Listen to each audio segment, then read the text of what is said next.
They thought I didn't live there, thought the lake was just water, just space, just opportunity.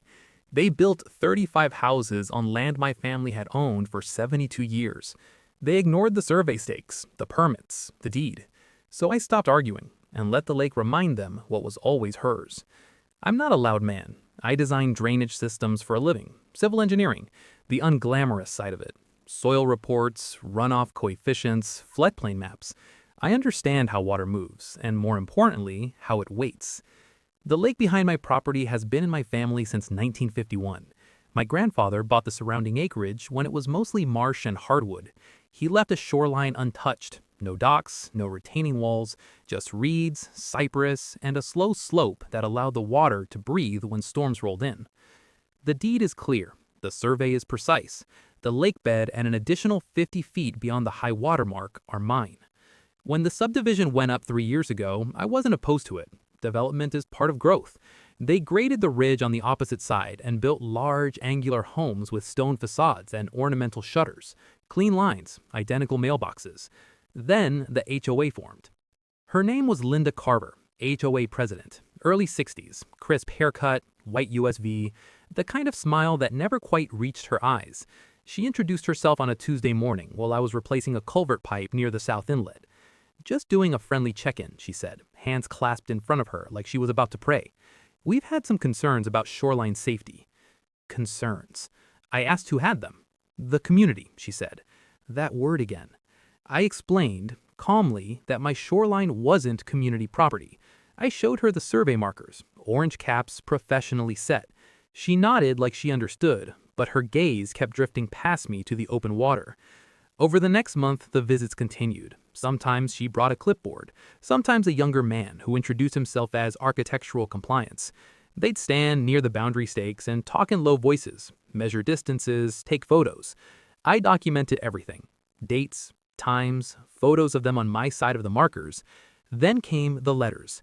Notice of aesthetic noncompliance, safety review requirement, mandatory shoreline stabilization discussion. None of it legally binding. The HOA had no jurisdiction over my parcel. My property predates their subdivision by decades. I confirmed that with a land use attorney, twice. Linda's tone shifted gradually, less friendly, more firm. "At some point," she told me one afternoon, "you'll need to work with the community." "I already am," I said, "by following the law." That didn't satisfy her. Survey flags began disappearing. I replaced them with steel posts set 3 feet into the ground. Those stayed. Then I noticed grading equipment near the far edge of my property. Not on my side, yet, but close. Too close. One morning I walked the perimeter and found wooden stakes beyond my boundary line, spray painted with lot numbers. 35 of them. 35 future homes mapped directly onto my lake buffer zone. I stood there for a long time listening to the wind across the water, listening to frogs shift in the reeds. It wasn't a mistake. It was a bet. They believed I wouldn't fight it, that I'd settle, that I'd compromise shoreline access in the name of community integration. That was the first moment I realized this wasn't about safety.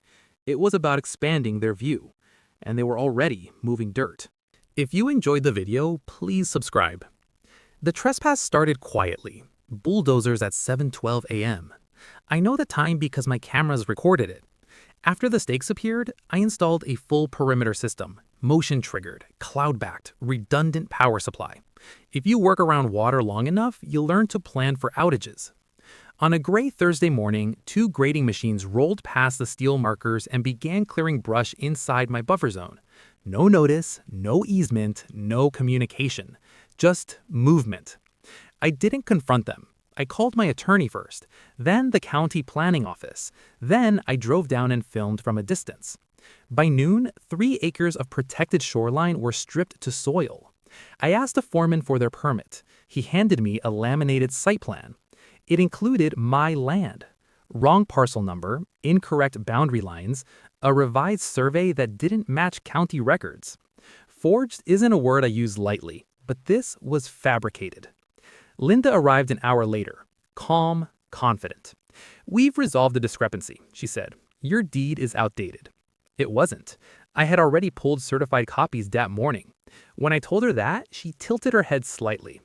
"You can challenge it," she said, "but construction continues." That was the moment she believed she was untouchable. What she didn't know was that I had already filed an emergency injunction. By 4:37 p.m., the county issued a temporary stop work order pending boundary verification. The machines shut down. Linda did not. Within days, she circulated a letter to homeowners claiming I was blocking community development and misrepresenting shared land. She doubled down publicly. That was a mistake. The county surveyor conducted an independent assessment. So did a state environmental inspector because the lake qualifies as protected wetlands. The results were clear. 35 planned foundations encroached between 18 and 42 feet onto my deeded buffer. Additionally, the grading had altered natural runoff patterns. I work in drainage. I know what happens when you remove vegetation along a slope. Water finds its old path, or it makes a new one. The inspectors issued citations, significant ones, fines per disturbed acre, daily penalties for non-compliance. But the real problem wasn't the fines, it was the hydrology report. The removed shoreline vegetation had been part of the flood mitigation system for the entire basin. Without it, heavy rainfall would push overflow into the newly cleared lots they had pre-sold. The injunction became permanent. Construction froze. And then the rainy season arrived 2 weeks early. I didn't do anything illegal. I didn't sabotage. I didn't retaliate. I simply declined to install artificial barriers on my property to compensate for damage they caused. The lake rose naturally after 3 consecutive storms. Water returned to the slope it had occupied for generations. By the end of the month, 14 of the cleared lots were standing in 6 inches of water. The county revoked their expanded site permit, and suddenly the HOA's authority felt very small. The meeting to address it was scheduled for the following Thursday. Public, recorded, irreversible. The clubhouse was full. Homeowners lined the walls, some angry, some confused, most holding copies of the stop work notice. Linda sat at the front table with 2 board members and a stack of binders. She looked tired. When they opened the floor, I stood. I brought 3 things: a certified deed, an independent survey overlay, and a compilation video. Timestamps, equipment crossing boundary markers, copies of the falsified site revision. No raised voice, no accusations, just documentation. The county planning director attended. So did the environmental compliance officer. When the forged survey was projected onto the screen beside the official county map, the discrepancy was undeniable. Parcel numbers mismatched, signature block unregistered, no licensed surveyor ID. The room shifted. Neighbors who had been told I was obstructing development stared at the side-by-side comparison in silence. The environmental officer detailed the runoff impact, the penalties, the restoration requirements, replanting, soil stabilization, wetland rehabilitation, paid for by the responsible entity, the HOA. Linda tried to argue administrative misunderstanding, but the timestamps were clear. So were the emails I had obtained through discovery, where she wrote, "If he won't cooperate, we proceed anyway." The board voted that night to remove her pending investigation. Within a month, formal charges were filed related to document falsification and unlawful land alteration. Insurance refused to cover intentional violations. Special assessments were issued to correct the damage, but the majority of costs were assigned to the individuals who authorized construction. Linda resigned before the civil hearing. Several homeowners approached me afterward, not to apologize exactly, but to acknowledge. "We didn't know," one of them said. That's how abuse works. It hides behind paperwork and confident language. Restoration began in early spring. Native grasses were replanted, erosion barriers installed, properly this time.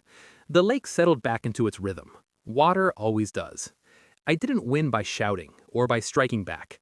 I won because I understood the land better than they understood authority. Now when I walk the shoreline at dusk, the reeds move the way they used to. No bulldozers, no clipboards. Just wind across water. The lake is exactly where it has always been. And so am I.